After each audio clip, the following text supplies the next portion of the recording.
In the quiet town of Ilori, where early morning mist cleaves to roasted zinc roofs and the call to prayer echoes between clay brick houses, love can either be a shelter or a trap.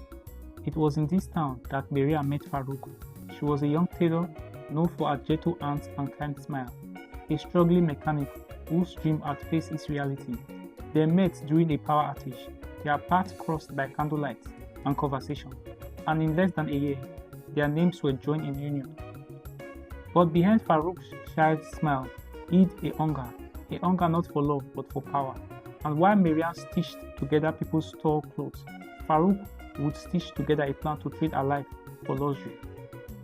This is not just a story, it is a scar, a warning, because sometimes the man who says I love you the loudest is the one sharpening the knife behind your back.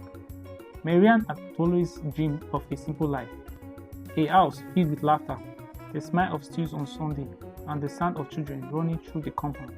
And for a while, that dream seemed to come true. Farouk was loving at first. He would massage her feet after work, buy her mangoes from roadside, and tell her how lucky he was. But things changed. Farouk grew impatient with poverty.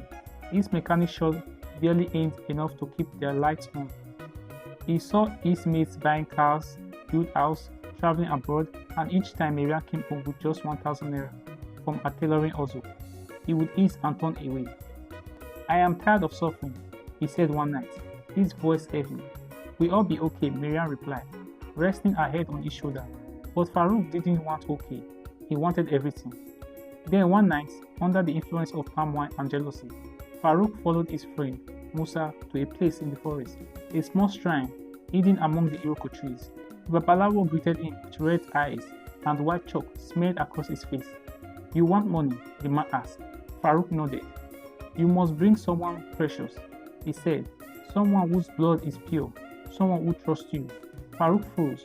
But my wife, the priest didn't blink. You ask for riches. What are you willing to give? For days, Farouk battled his conscience. Mariam was kind. She once gave her old wrapper to a beggar. She stayed with him when he had nothing. Even when people mocked her for marrying a broke mechanic, she prayed for him, fasted for him, but none of that seemed to shake him anymore. The greed had grown louder than love. He began to act strangely, buying Mariam gifts, cooking her favorite meal, treating her like royalty. She thought their marriage was easy. She didn't know it was her ideology. One Saturday, he convinced her to follow him to visit his uncle in the village. It's just one night, he said, with a smile. We need to reconnect with family. Mariam packed her small baggage. She even ironed his shirt